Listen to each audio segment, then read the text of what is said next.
Out of the early days of our western frontier have come many legends. Some of these stories are based on fact. Others, no doubt, were conceived in the minds of grizzled old prospectors, too long alone in the hot, barren wastes, consumed by their one dream, the dream of finding gold. Each one convinced that he would one day hit the biggest bonanza of all. Many of these stories, as you know, concerned Indians. They were the large tribes or nations in Arizona, such as the Apache, the Navajo, Hopi, Zuni, Papago, and many more. California's Indians were divided into smaller tribes. There were a good many of these groups that were all but extinct when the first Spaniard landed. Most of them are far more primitive than their brothers in other territories. Their culture was that of the Stone Age. This story deals with the last days of one such tribe.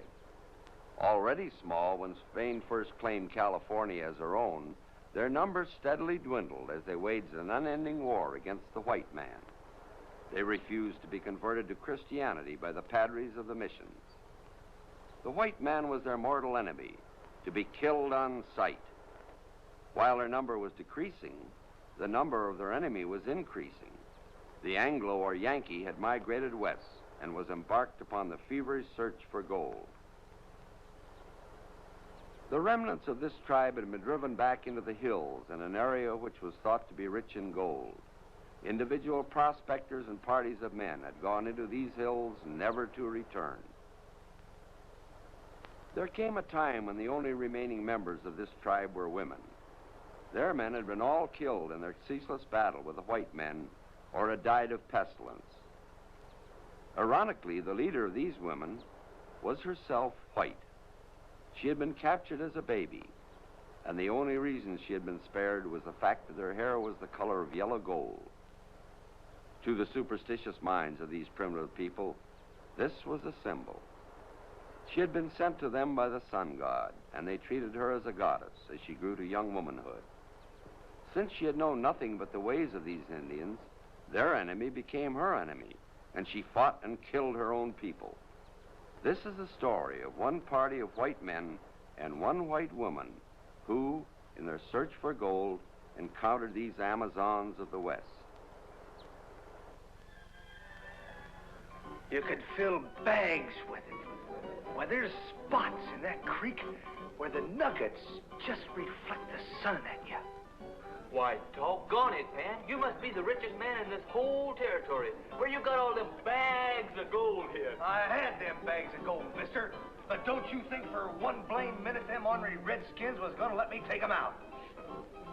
Lucky to be standing right here. Plumb lucky. Just got out with my hide. Never even got out with the price of a drink. When you plan on going back, ain't right, you know, to let all that gold just go to waste. As soon as I get me a grub steak and a party of men what's men and ain't afraid to take on the engines, I'm going back. Just you believe that, mister. Why, doggone it, Pan. Ain't we been believing you for the past 5 years now?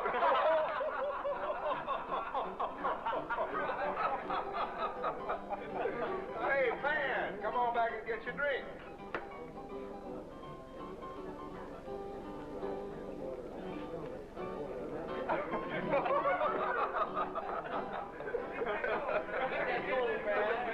Back it up.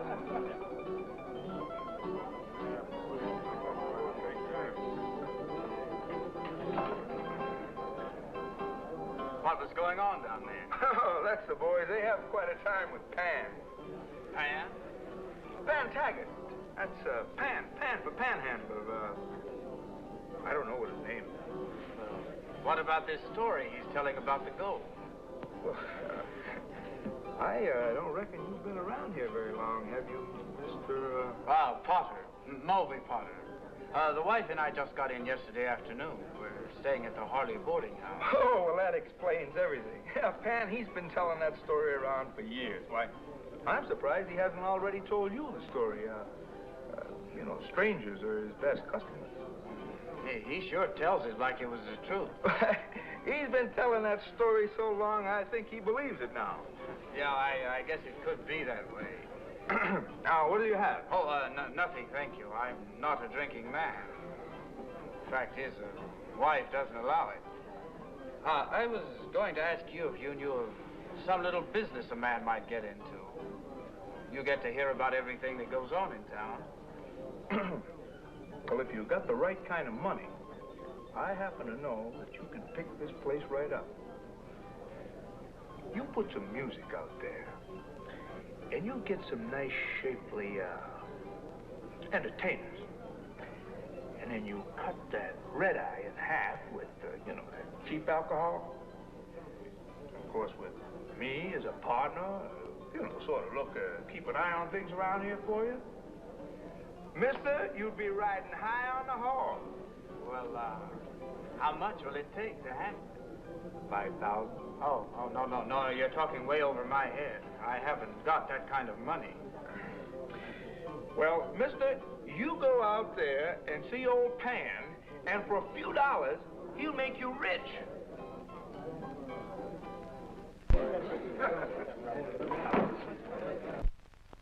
So, how much will it take to outfit for 3 months? Well, dang well depends on how many you got in the party. Now, to get in and out of Gold Creek, that's the name I gave it, you know. You gotta have upwards to 6 or 7 guns and... Well, what would we need with all of those guns? There'd only be 2 or 3 of us. Blast it all, man, I'm talking men. 6 or 7 of us what can handle guns. Well, isn't that cutting the gold a little thin? Oh, it'd take a small army to cut that kind of gold in. Never seen such gold in all your born days. Oh, all right. Now, plan on 6 or 7. How much for 3 months? Well, let's say by the time you figure horses, guns, grub, ammunition, little liquor,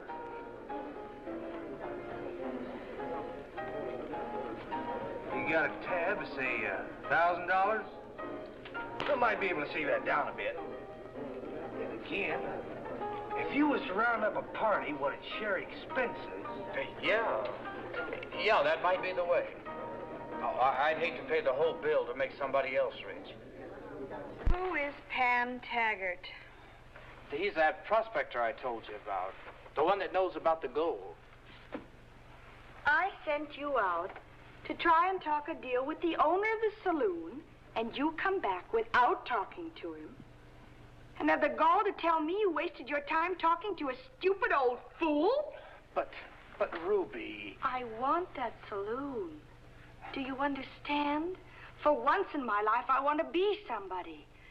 I want to run that place and be the queen of the beehive and have all the people come to me for favors. I want to make money. Big money. Ruby, you've just said it. That's exactly what's been on my mind. Big money. Well, then go out and buy the saloon. Ruby, honey, forget about that saloon for a minute. That's not what I'm talking about. Besides, if you were to be the queen around a place like that, honey, I just couldn't stand it. All those men pawing at you. Oh. Ruby, honey, listen to me. Hear me out just this once. Now, we both want big money. But I'm telling you again, I just haven't got the wherewithal to buy a place like that. Before you married me, you sold out a freighting business in Illinois. What did you do with the money? Well, I sold out the place because I couldn't make a go of it. Now, if you've got a place that isn't doing very well, you're not going to get very much for it, are you? Now, Ruby, listen. This Taggart swears up and down that the gold is there, and I believe him. Why? Well, if it wasn't there, say he made up this whole story just to mooch a bottle and some food. He wouldn't be willing to risk his life now, would he? Much less 3 months of hard work and a long trip. Oh, no, he can get a bottle and food a lot easier than that. Where's this gold supposed to be? At a place he calls Gold Creek. It's deep in Indian territory. Now, honey, it's no picnic to get there, but we can be rich. Real stinking rich. And we won't have to sweat it out in that lousy saloon for the next 15 years. Listen, Ruby. All we have to do is bag it up. Bags of gold.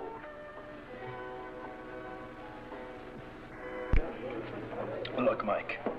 It's just a matter of time before some joker will drift in from Texas and spot us. When that happens, we're either on the run or rotting in jail.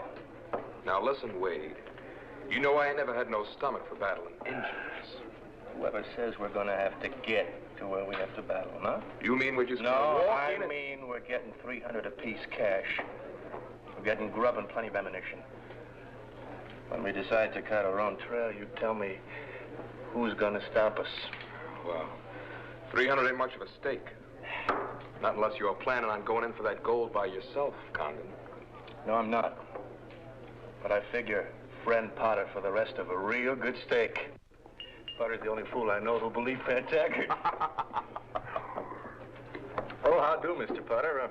It's a friend of mine, Mike Horton. He's in on the deal. Howdy. Well, good. Oh, those other two men you told me about, they don't want to come in. Looks like we'll have to spend some more time getting the party up to full force. Hunter, I gave you 2 days. You're up. Either we go now, it's gonna cost you $2,000 for me and Horton. I just haven't got that kind of money, Condon. Party's up to 5. Either we go now or we don't go. Well, maybe we should just forget the whole thing. But, well, Taggart's sure not going to like going in short-handed. Well, you just tell Taggart then. Condon and me make up 4 men. Yeah, could be. Could be.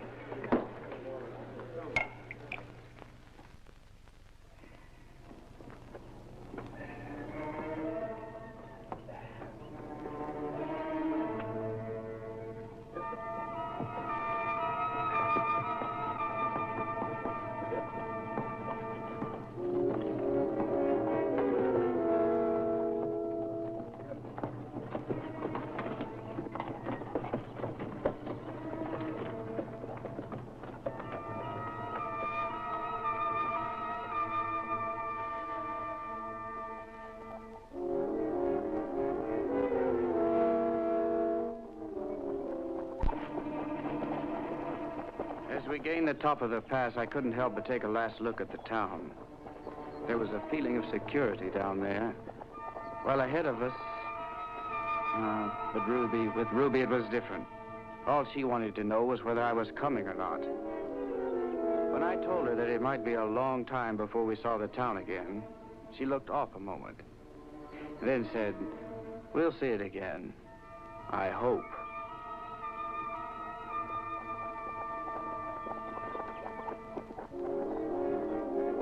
Hey, Pan. Whoa, Tony. Pan.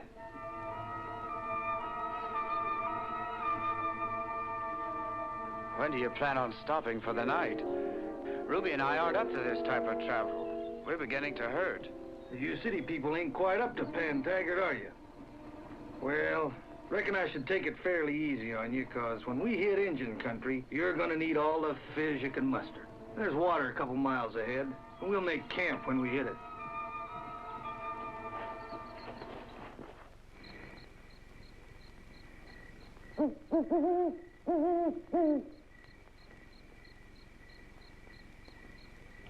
Are we going to take over this outfit tonight? We've only been a day out. Too risky. Besides, I have to look into something. I've been seeing you getting cozy with Potter's wife. You ain't planning on anything with her, are you? Look, Mike, you let me decide what's best. Then you better do some fast deciding, because I ain't getting my scalp lifted for nobody. All right. All right, we'll do it tomorrow night. Be a lot safer all around. But it's got to be tomorrow night.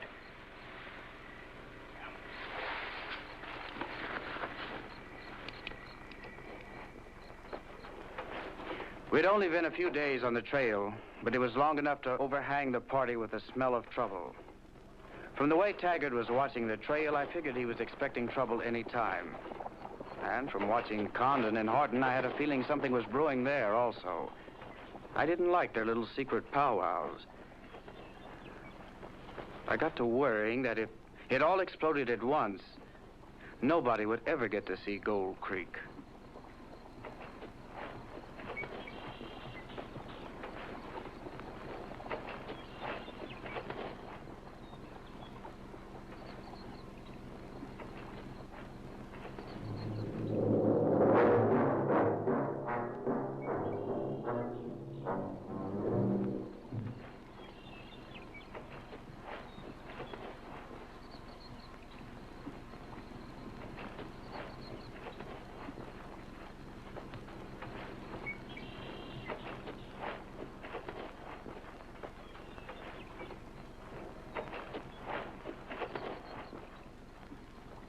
What is it, Taggart? We aren't getting Indians this quick, are we? No, don't reckon so. I just caught a twinkle of something back in the hills. What do you think it was? Sun hitting a bit of mica, most likely. Could also be the sun hitting on a rifle barrel, huh? Could be. Move out.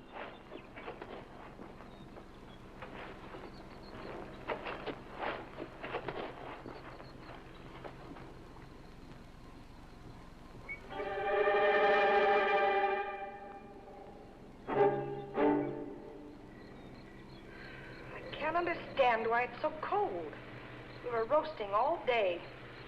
Well, we've climbed about a couple of thousand feet since yesterday, Ruby. A higher altitude makes it colder. Oh, shut up. I don't need an explanation from you.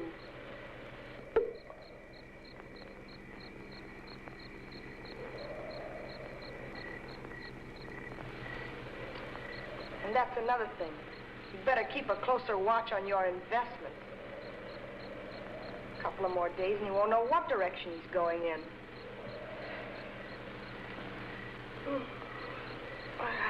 I think I'll go to sleep.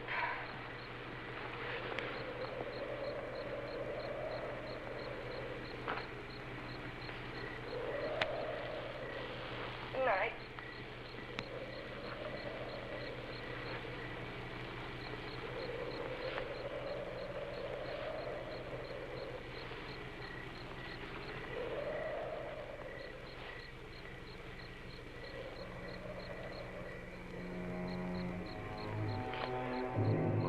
Taggart ain't putting on this Indian scare just to keep us in line. As far as he knows, he got nothing to worry about us. And I caught him giving the hill some pretty sharp looks when he thought no one was looking at him. And that's all the more reason for us to get it over with now, before somebody moves down on us. Something that Potter's wife said. Makes it doubtful who's got the money. What difference does it make who's got the money? We get everything, don't we? Could be in town, you know. Who with? A bartender?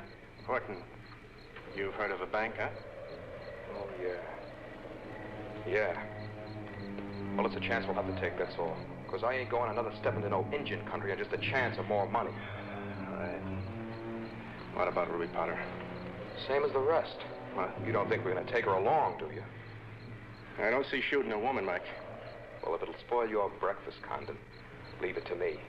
Because I got an idea that money-grabbing witch is planning on coming out of this alone. All right. Let's get it over with quick.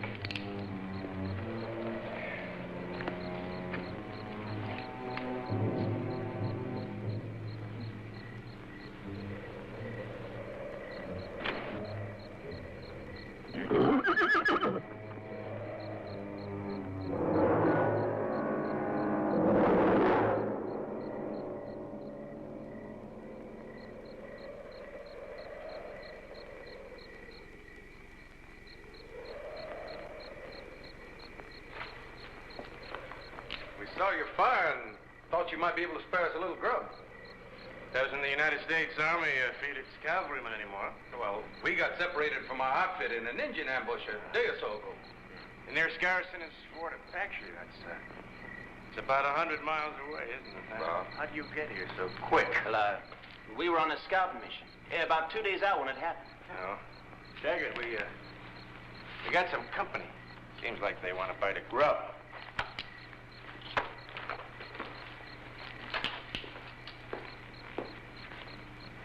You two been trailing us during the day? Why, no.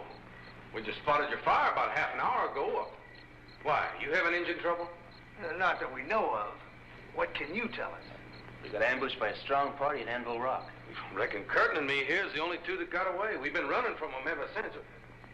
Sure could use some grub. Well, come on, I'll poke up the fire.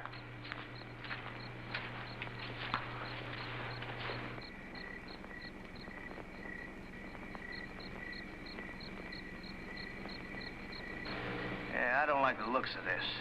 For two men that have been on the run for a few days, they and their horses look pretty doggone good.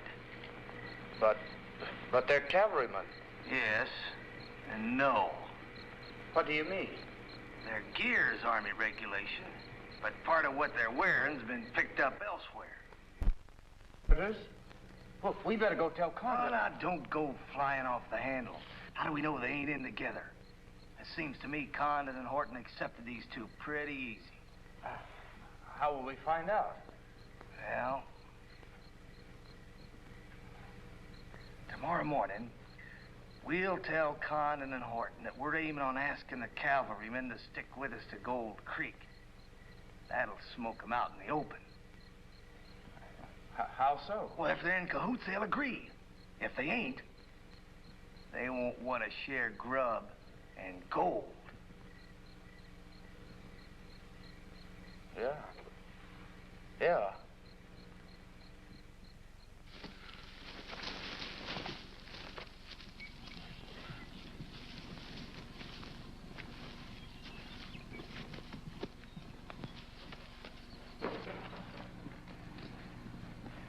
Anything keeping you two from riding? We figured on going your way. Oh. It's the wrong direction for Fort Apache. We didn't know. You know now. We ain't exactly no hurry to get back to Fort Apache. To a court-martial for deserting?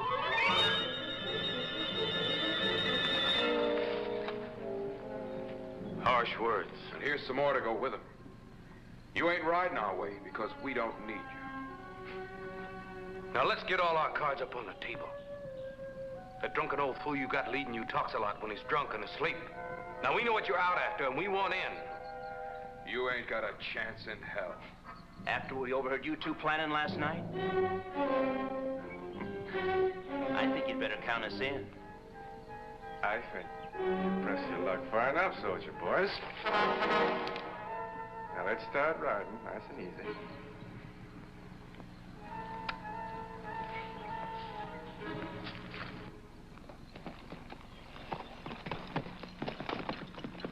Horton and me seem to think there might be something to what them two were saying about the Indians. So we decided we'd do a bit of scouting around. That's a good idea. We'll catch up later.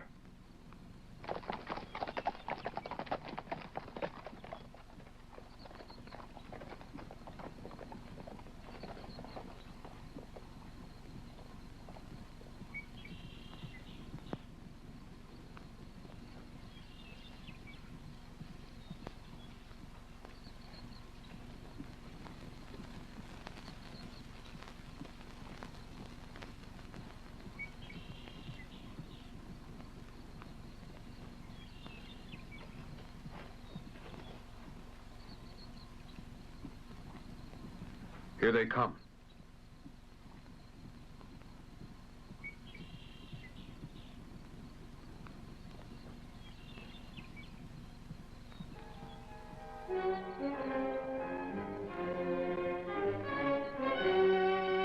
Like a couple of prairie dogs, just waiting to be picked off. Here's where General Horton passes sentence on a couple of deserters.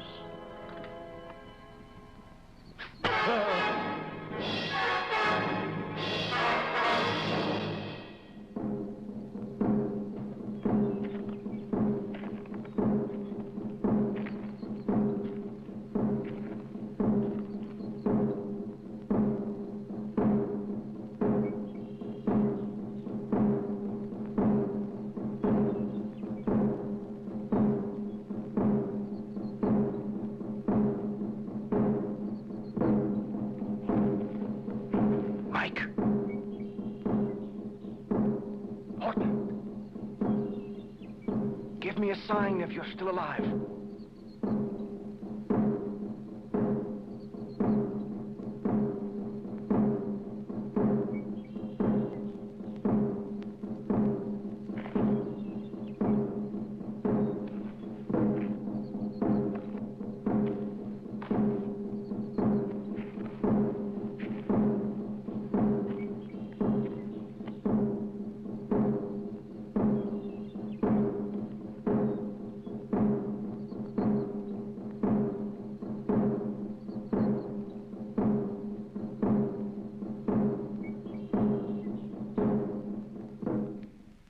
run out on us? Well, I ain't putting a thing past them two. We'll know by...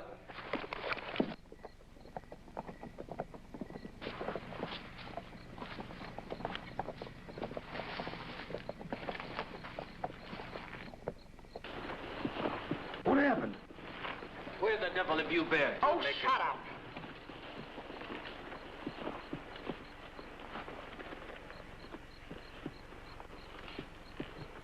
Who got him?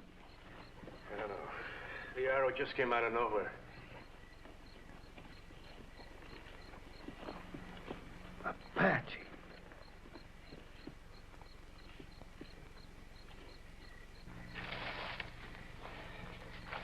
But what happened, Condon? What happened? I don't know. An arrow came out of nowhere. I didn't see a thing before, I didn't see a thing after. Ah, that's the Apache's idea of fair play. Then you don't know if there was 1 or 100. There was only one. Else Condon wouldn't be here. I knew we should have hung on to those 2 army men. What chance have we got now? Stop your whining, Potter. Still with us. How do you know? Here they are.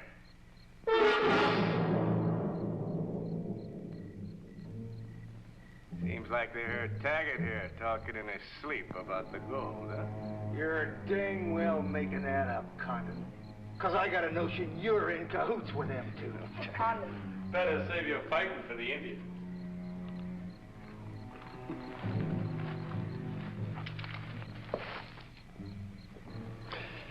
You can't gun us down. You need us now. He's right, Condon. He's right. We've got to take them on. From here on in, I call all the bets, Potter, so don't tell me what to do. Could be the party doesn't need you, Condon. You've been trying to run this show ever since we left. Maybe I ought to let you find Gold Creek. Stop it. If we're ever going to reach that gold, we're going to need all the guns and wits we can muster. Any of you want to argue against that?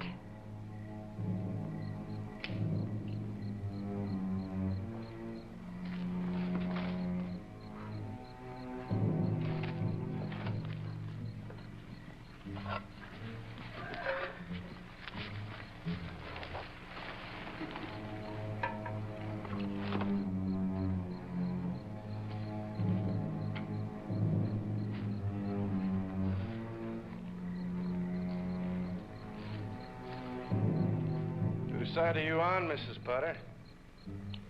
Why, the side that offers the most. Would you care to make a bid? I might. I have to write it out, or I bring it in person. Try the personal.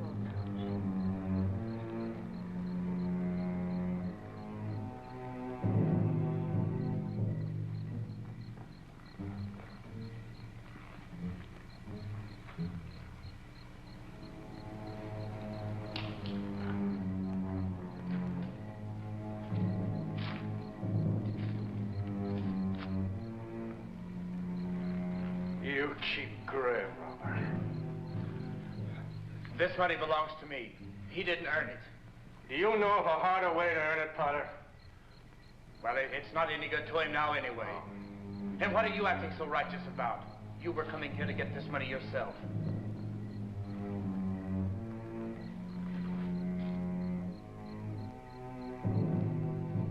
What have you been up to? Nothing that concerns you.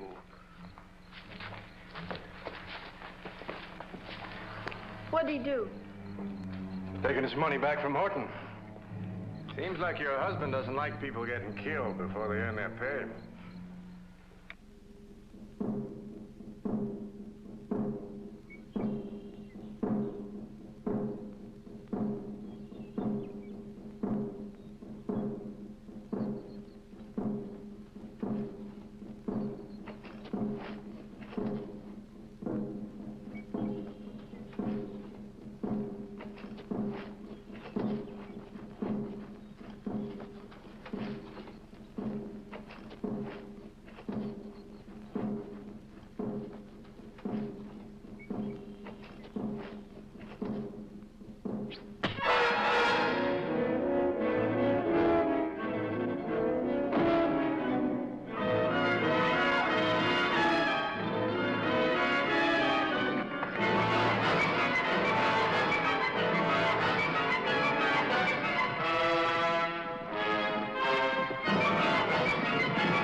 Ain't no one Injun's gonna tackle a party like this.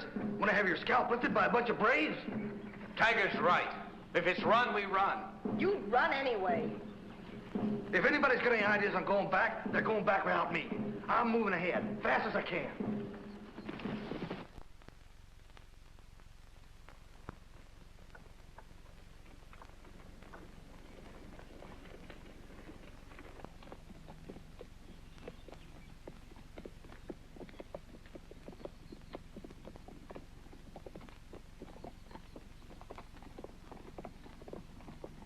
I reckon we've reached it.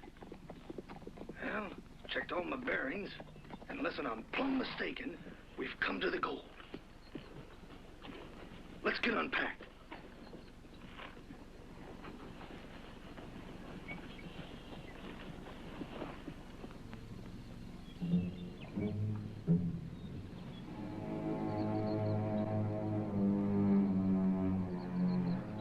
I think your friend Taggart had a few too many to drink along the way. What do you mean, Ruby? Well, I'll explain it to you. Have you found any gold yet? No, none. Exactly. That's right. Where is all this gold he was talking about? And where is he? Out in the bush, dead drunk?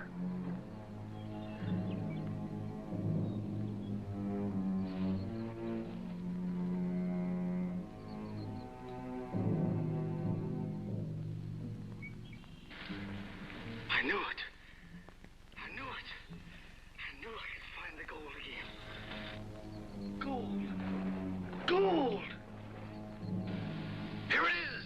Gold! Gold!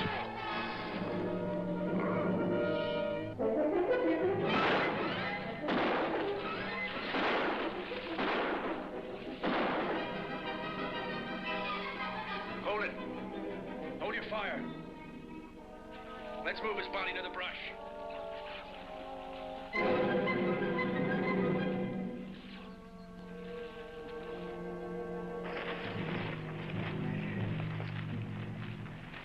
Ruby, you stay here. We'll go search the brush. Come on.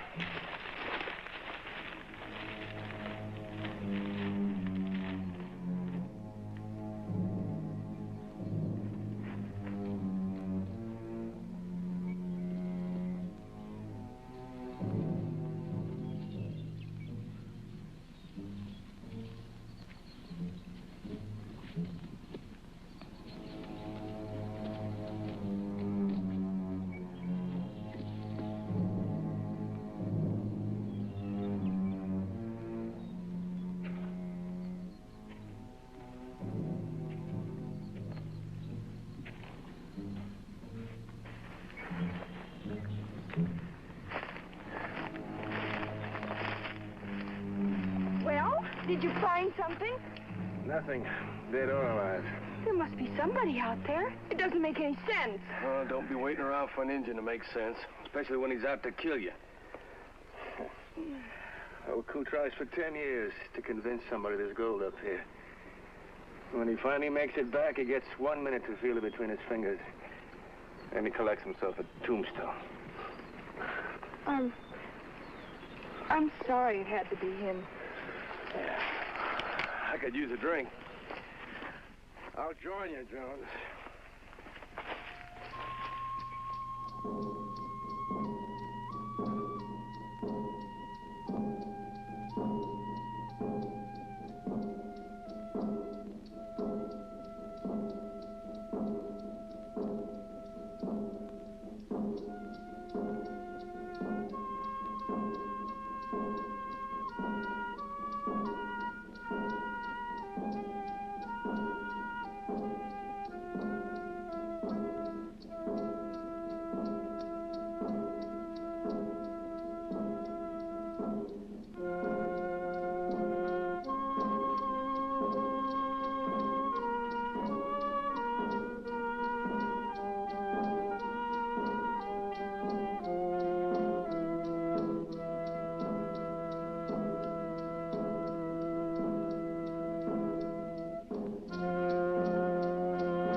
Jones, wake up.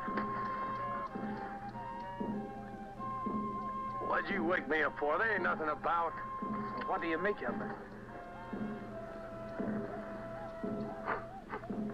Well, one thing for sure, they ain't having no square dance. Will they attack? I don't think so. How can you be sure? I ain't. I'm just going on the superstition that they believe if they're killed at night, they'll never find their way to the happy hunting ground. It's a lot of consolation, Mr. Jones. Well, take it or leave it. I'm going back to sleep.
Did you ever see anything like this?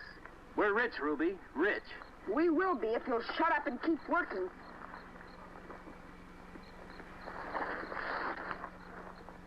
Look at this nugget, Ruby. Look at the size of it. That'd look good on your finger, wouldn't it?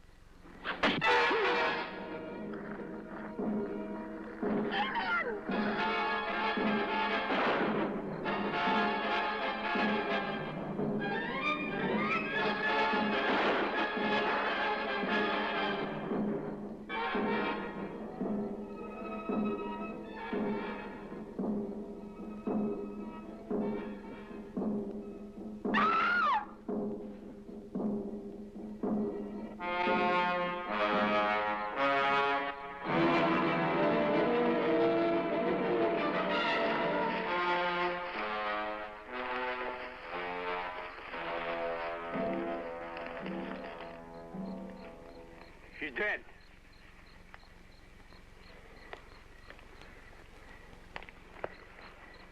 Ruby. Let's get her body out of here. No use in making targets of ourselves. Come on, let's go.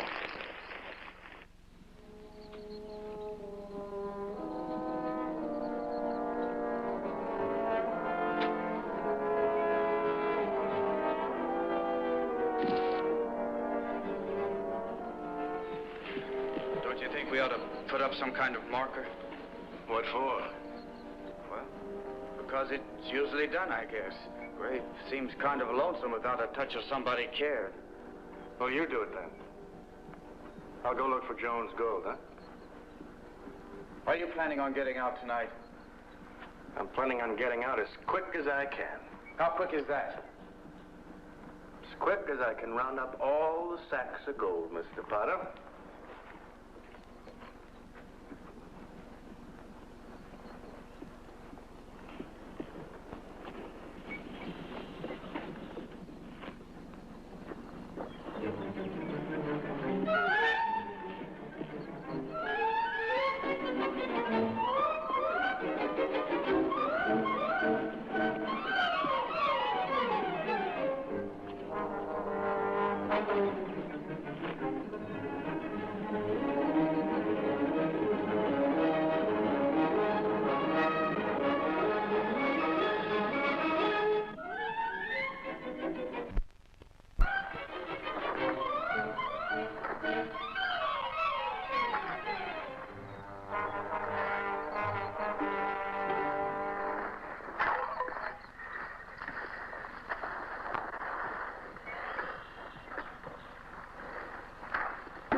doing there, watching me? I wasn't watching you. I just came over to have a little talk. Well, you talk. Well, it looks like we're the only two left. We've got all the gold in the gear. So? Well, you've got to admit we're a long way from out of here. I think we're going to need each other to get out of here with our scalps. Well, maybe so, and maybe not. Just getting here cost us 2 men in the face of a party of 7. That's when we were coming in. Now we're going out. I have a strong feeling those Indians aren't going to let anybody out of here that easy. Not with this gold, they're not. What use have they got for this gold, huh? Well, it might be sort of a god or a spirit or an omen to them. You're a superstitious fool, Potter. And a coward, besides. Condon, you know we'll never make it out of here if we try to go it alone. Yeah. Now, look, Condon. You promise me that I go out of here with you, and I'll pay you 1,000. Make it 1,500. 2,000. Condon, you're not leaving me out here to die. I'm getting out with my gold. I'm getting out. Do you hear me? Potter, Mr. Potter. Hold on now and relax. Easy, Potter. Take yourself down. We're going to travel light, and we're going to travel fast. But we're still going to need some handy guns. And 4 good eyes, huh? You know what I'm going to do when we hit town? Huh? Tell me about yourself. I'm going to buy that saloon. Yeah. Got to like drinking that much, huh? Oh, no. I'm going to buy it because of Ruby. She wanted to buy that place real bad before we came out for the gold. Yeah, I can just sit around and imagine Ruby all dressed up in a silk dress, walking over to my table and sitting by me. And I can see all those men just staring at her with envy in their eyes. Yeah.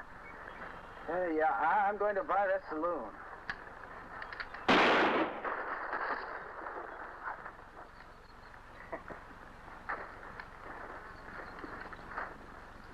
Gonna go to your saloon, Mr. Potter. I'm gonna have that drink. For old time's sake, huh?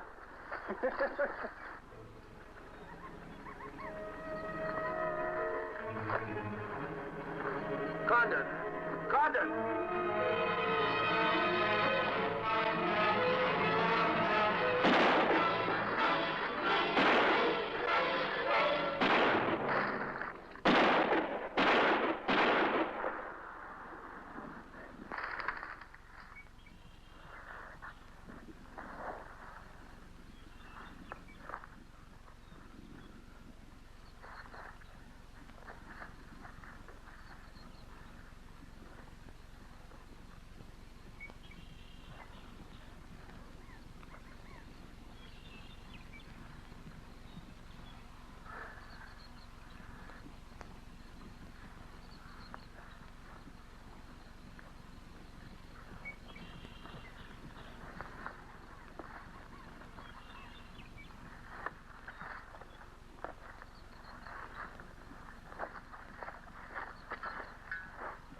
is the revenge of the virgins.